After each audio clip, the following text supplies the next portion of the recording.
I say something in my mind to say.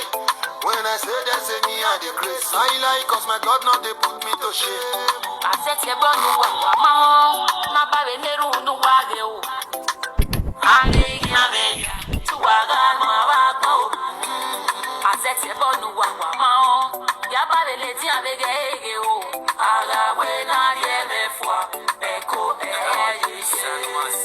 Of you talk about Pogone, when Mammy Wagiko Wapudewa,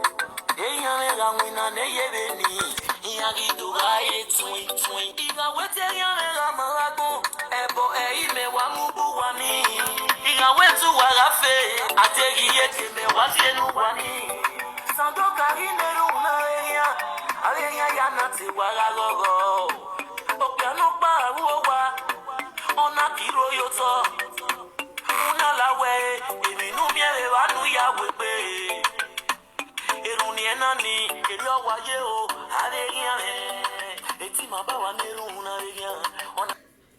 Hello, waya beba wo.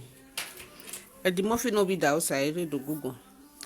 Edi Murphy egbe we wa wo me. Nwe ke opala je won wa be degbe we labe. So pa no egwe labe.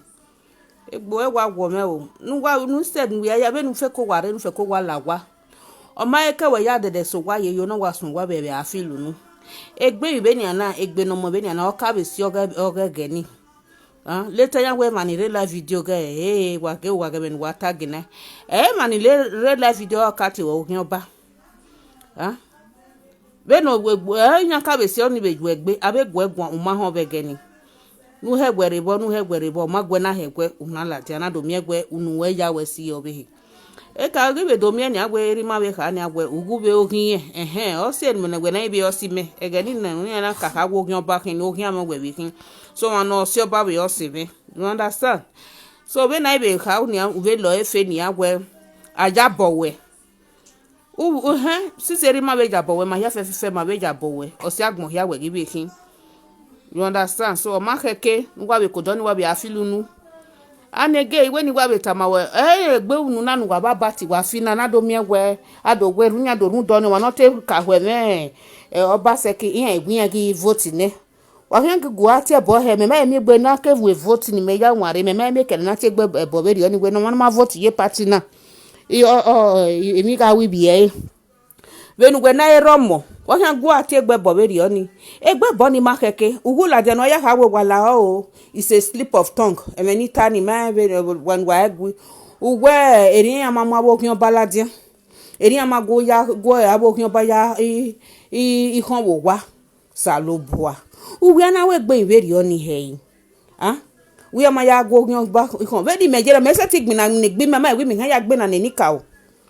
egbi me me se ti gbo hun ati ebo me ya we be gwegwe me won je obe ni ka won agbe won bi na kan wo na agbe won bi ibe gbe ewe re gbe ye ko ari we won je obe ni ka o ite ni ka ubi na no gbe me se bo na no tie me na o tie me se iwe me a ima we me ime me danda ya imwe ma ni ka we ni ka obohin me ti gbin na gbe me ama we ni ka o me kan ya gbe na na don no ha se ti gbin hon ni ka o yi ah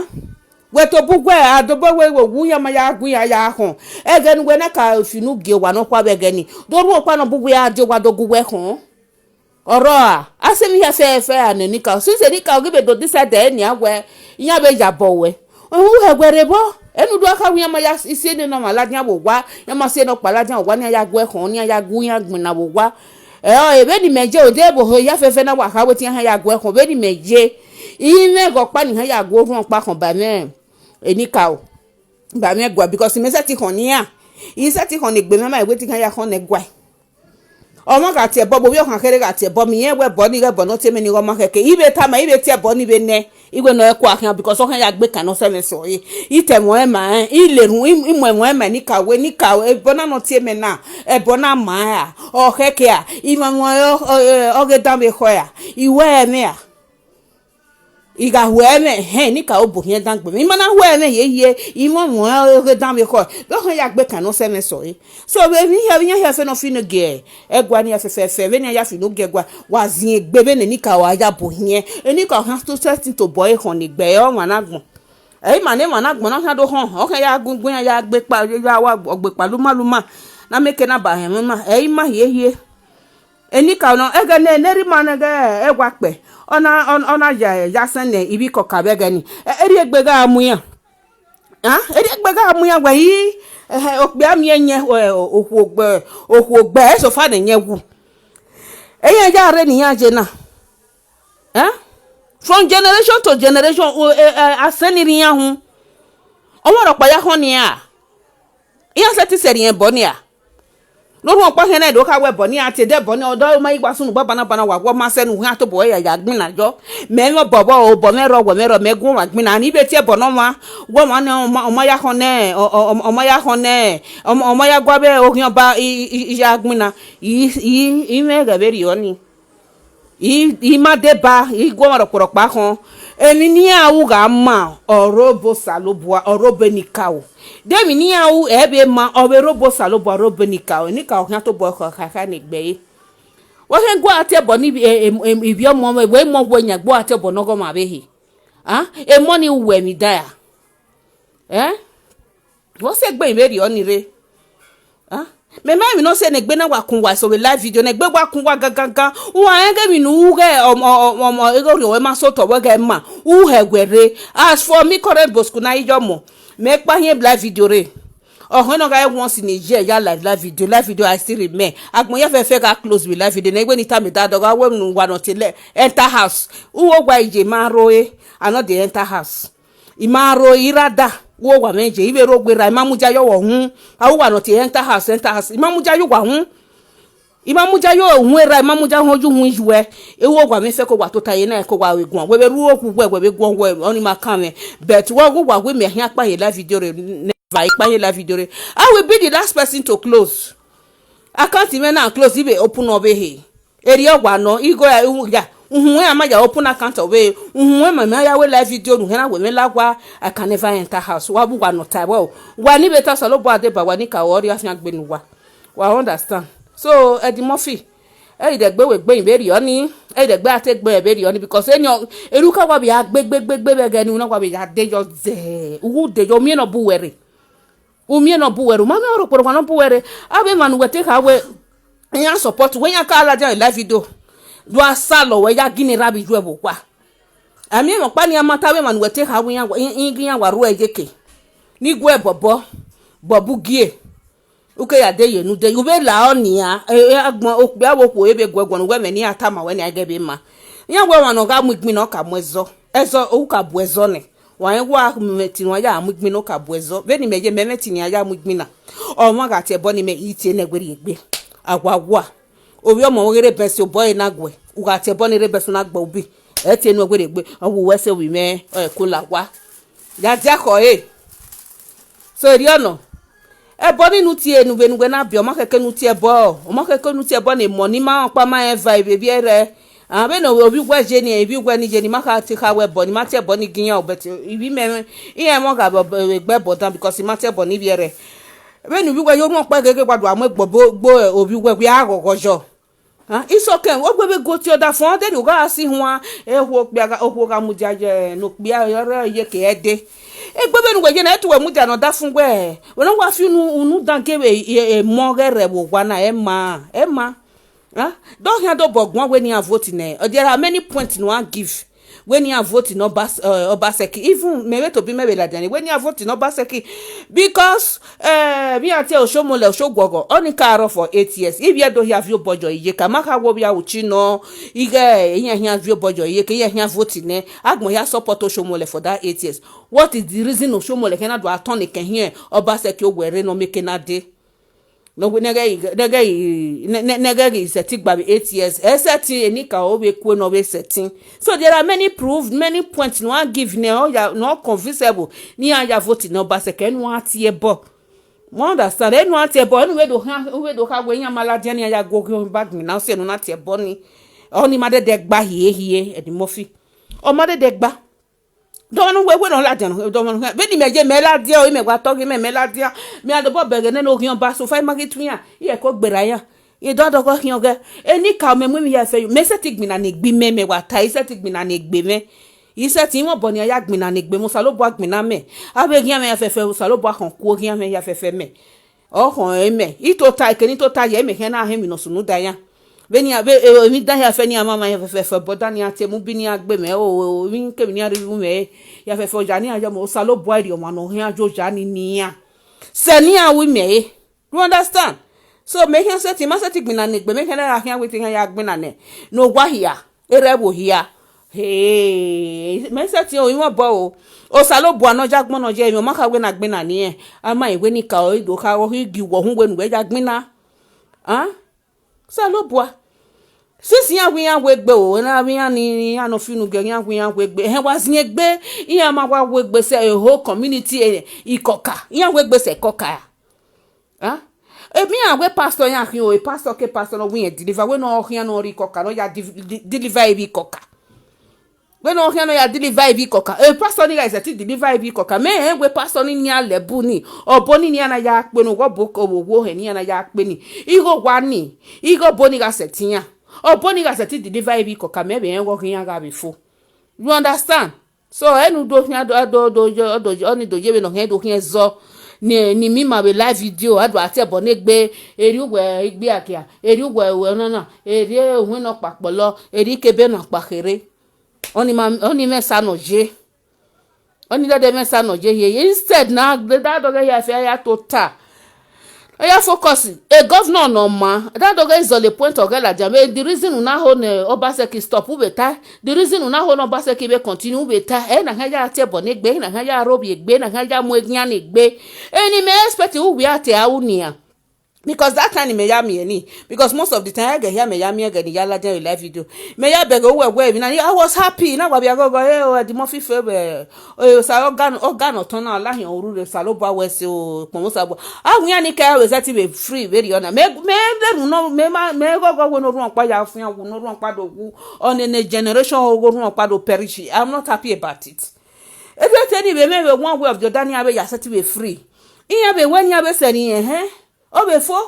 ini ma donner kherebe ni ma wa ye khere sebe donner na me na kanfo abo mama bunse bi ibia o se bi gabai mama bunse bi gbo mama bunse bi yoba be ni ma wa se ni that's more edo ni be ni ma wa se ni khere ni ana we mi no na hia be kanfo abo salobua gbugwe wa wo me o umegbe president live the social media president you are not behaving like a president president ya president ka tie bo ga wo zaga president gwale na do le miji we dology ni awun tie bo o no ki biene wa no ki biene no nyegbe biene o gbe na owo no o se na se yo mo ugwa do ti egbe bo be ni ma ni be raja ni ya mi oge agenge o mo ni ori yen ko yen na we do gwegun enu be ya che bo ni eweru de ya ma ya go ogun ba kan go se aha ya go ogun ba se ti kan ni ka oji nobody no se ti kan ni ka o eni mere ga expect wo bugwe ni abenu we igwa la dia na ni abenu we gi do so gwa na ni wa iga ka ni we ni agbon do gwe koko imi amwegbe I'm not a lover of party o imi amwegbe bi mi aga de Germany ni iya de party we ni me ma enuka wo me mare even se party no gwo keke na omo pa no kai we de ticket yin de imi I'm telling you the truth even me we ni set it about that woman itabi ye ke ina ti wa ina we geleri e iku ogun ba o ina we ogun ba a ogun na gbogbo ma me di mofi eyan number 1 ogun ba eyan kasun won eme ni gwa tabi ye ke we ni kina o ina go yo go ni we gele mata gele nya gele send video ni giyen yen jo eme ni meta emi ni wa tabi ye ke we me wata ma we no ina we mejo not on TV and it na nani o sis we gi ugyo ba ni I'm happy we na ka we kan we party be gena no uhwan ya go o salobo am ga no ton ni worure me a de party we na o we invite me we ma invite me gare imeta mu gwe na I'm not Manika boy me yan gbe meje party I'm not a lover of party omo ni megi giku e omo ani okakabo koko me ipa hin gware iku ari bai me mana mi agbe me iri ogwe me pa hin uga me live ani ijo iku me o no jiku you understand so iku eje iku wogi eje enu de gbe la dan do ati e bo eri ona igbe agia eri hu na polo eri oni sono na yekere eri ona po no pa ni de roporo pa eri president yawu you understand eri ya yin unyi se dia we video we bonu ti eni ge ma ula ni wa ge gwi o maybe it's a mistake a slip of tongue wa ge gwi and nobody is perfect me we make a mistake iwa we tamo we la wo ge gwi o ya tamo wo ge gu na je bi ate bo me imwe e mata ni mwe ni ka obo ni ka la wo gu me bo hien na i offend e ya emi dem o e ko ge dan be gbe ya eni ka o mi o teto mo agbon ya fefe o en ke da do ge ya fefe fo sa lo bo anoji ma o en ke da do ge ya fefe no me ke dan no me ke si o sa lo bo on you understand so we awu yin me ni nu na de gbe la je odun ma mi no go egbon yan ti bi awe ma so se ti wa bi apo boyo we ni awe ka ride on ni aka ride we onu ja de yenu ka de ji won we ren nu ke la dia ride on sa paradon won ride on ni aka ride we on that time okay ke be nu we gi so wana no hwan ti we to ta so wane e gi de gbe yin gbuyin me be ri oni onu na ije me mota odon on pe ni seti gugun seti yan won iseti yan me yen po pe na yan won iseti gwegun seti ta ma egwe unyin me dana nu yin na e ma o ya ta ma e rie egbo pe ni seti be yan won iseti yan won obenu we wa we live video nu na wa tell me no ma gba yan wa de wa ri do interrupt iwe mi nu na e ma eri ogi megwaje because when we finu gu ibiere ni e finu ge ku e wa ni pe bo pa opa ge dandan wo ma be ni ke gugwe bo so all the way do tama we say ti we do tama we bo na taji gbe no problem ri me won eri ka bi ata be mi awon ata mi fe ko to go me kire me ele video na e yari e ba ele video na e me pa e mejo bo pa no ri me I just like to come at wa we to go me here ko la wa Ima we do we live video ni make na 1 million viewers. But now we have 1 million viewers, no problem. Di mana be mi oga orun pa we only 1 viewer. Me I'm happy. So far I pass a message ni me ni ata ni pass ene. So orun pa ni meta ma not amoma be he. Obe ta moma be oga hian for 5 years or riba. Ni ga riba. So ima ka we ima ga 1 million viewers a day. Menita go magba okan ga only 1 view orun opa keke oladin ado dami ho he pass the message no ni ohian gi mo eveni pa yata mo ma be that is me ijogo meni eri meni me gba tede wase egbo magbera be ri oni o ga like o we jo agbe yo gbere o yin abi ape music o ge danu o we gbejo wa gbejo una be mi egbe we ke una be mi egbe we na you sabi o robo a musical robo we ain't got pebe gani agwe na you dey soko kirigi na you dey soko ribi oboya gbejo be gani uga ibe gbejo ge na you dey sabi una be gbejo wo rin o be ya mi egbe we be kenu na mi egbe we nobody na obu were ogie ahia ge we ogie iya ni buni gi obe gani na ni bubu were ni an ya we de gbedo ati we papa ni we do papa we ni we papa we je okokere no godugbon ya we papa we ne iya karusu no ka waka abo wa gi webe gani iya emeni aga atawo ni mega surprise bi jeme mete wo se yan gba hin iya mi o se bo o iye ime surprise iya no ko no wa ri we la je wa salu yen salo we ya ge video de that dog who during that period iya gi wa salo we yen wa salo we ya gini juwe bo wa I was so surprised beg yan we de ne ya gi te papa yan gi papa we I surprise o agbon me o egbe wo me o ma oni here poporo ma ye senu we ya me won ya we de gbe po o dan me ya me pe o dan me lelu eni we wa be gogo ni an wa be gogo e bossas nu jobe ga no ni san we na gbe mere e do mi go ma ike we ya ye bossas we nu here be de gbe do de yo sa bo no ge do ye mi dan oni me we ni meta ma we sa bo no gbe de gbe de mi dan ike we ya ye bossas ye only when it time away because you have to be careful. You have to change. You must feel where you go over you no la jan ta te no pa hi jeme. Now what for you? Who did they reason we me one day when we think we na market me na no wana tama me. There are many things nya tama me wa forward go nya we say wa voice message voice record nya wa mo egume. Yeah we make it the person in no matter gele no e mata no ya temena la di na ha wu water wa ya ge wa gwe ya ma ho ni la di ye gwerebo ihe gwerebo ija de no hin mercy kojo wesi so bo adebawe otu agbe uwa be gbe hian ya ma be tama we na no we de gbe be po ya se e paradon ya be ready we on ne ya ready we on ya swa we ya swa we ya swa we yo at the levels ne ya so we ai